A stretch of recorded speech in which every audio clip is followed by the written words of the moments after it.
आज NSUI कार्यालय रीवा में पत्रकार वार्ता आयोजित की जा रही है। आप सभी पत्रकार साथियों का मैं NSUI कार्यालय में स्वागत करता हूं।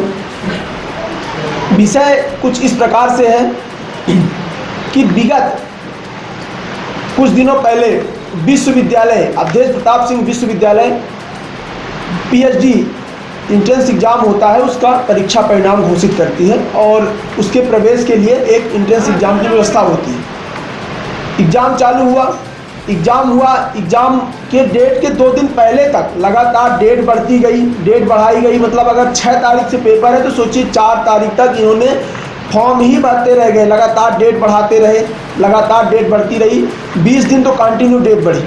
उसके बाद 6 को पेपर था, 4 तारीख तक सोचिए उसके लिए प्रवेश की प्रक्रिया चालू रखी गई। पहली बात तो ये गड़बड़ी का विषय। फिर दूसरा, जब परिणाम घोषित किया गया तो 90% स्टूडेंटों को उसमें फेल कर दिया गया, अनुत्तीर्ण कर दिया गया। पहले भी देखा गया है कि विश्वविद्यालय में जो परीक्षा परिणाम घोषित किया जाता है, जो वहाँ के कोर्स हैं उनके भी हमेशा परीक्षा परिणाम में गड़बड़ी ही पाई गई है, अनियमितता की गई है। बड़ा विषय ये है, आप सोचिए कि जिस विश्वविद्यालय में ऑलरेडी कर्मचारियों को पेमेंट दी जाती है कापी जांचने के लिए वहाँ रखा गया है, तो आखिर वहाँ की कापियाँ कहीं दूसरी जगह क्यों भेजी जाती हैं?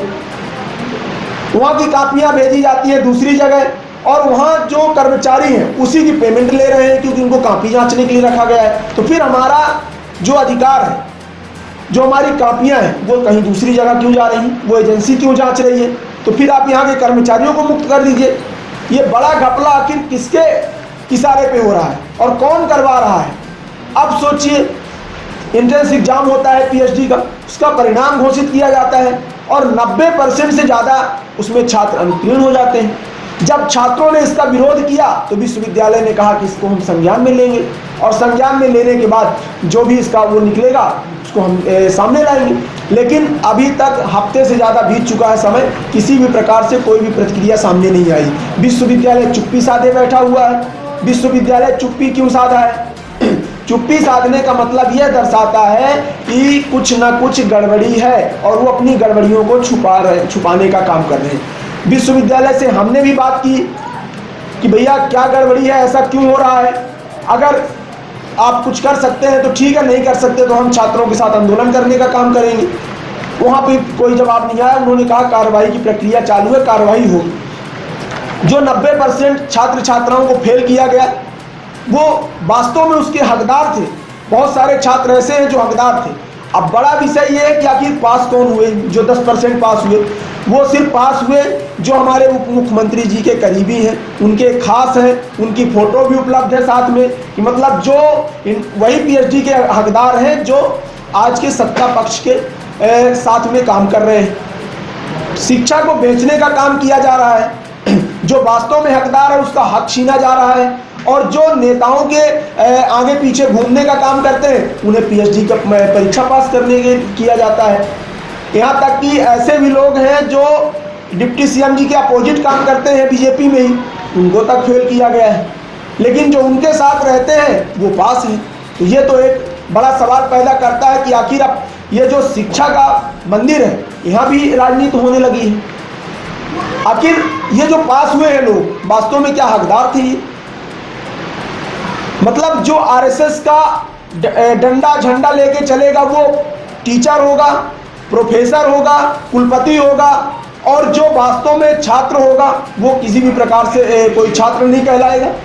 मतलब सीधी सी बात यह है कि आज BJP की सरकार में ये एक बड़ा विषय बन चुका है कि जो आगे कुछ बनना चाहता है उसको पहले RSS का झंडा डंडा लेना होगा।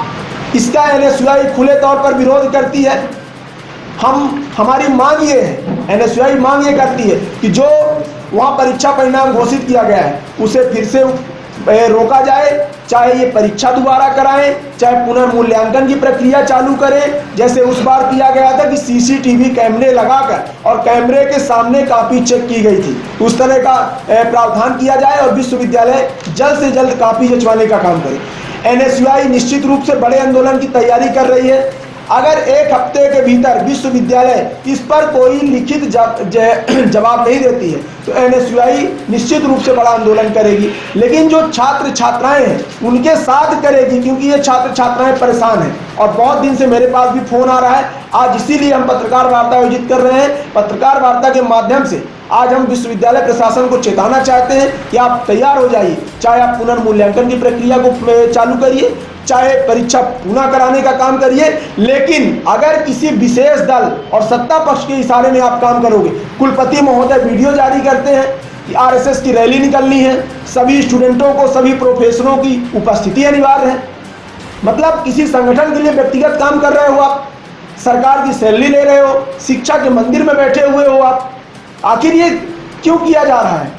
बीजेपी सरकार जो शिक्षक होते हैं उनको एक दल के रूप में क्यों देखने का काम करती है? अभी आपने देखा संघ का पद संचलन हुआ, एक शिक्षक उसमें मौजूद थे। मतलब 70 से 80% से ज़्यादा शिक्षक उसमें मौजूद थे। सोचिए, उनके ऊपर दबाव था कि आपको आना इम्पोर्टेंट है और डंडे झंडे के साथ आना है। जिस संगठन के लोग कोई ऐसे नहीं है जो क्रांतिकारी रहे हों।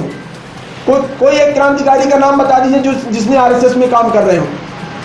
गोडसे की विचारधारा पर काम करती है ये।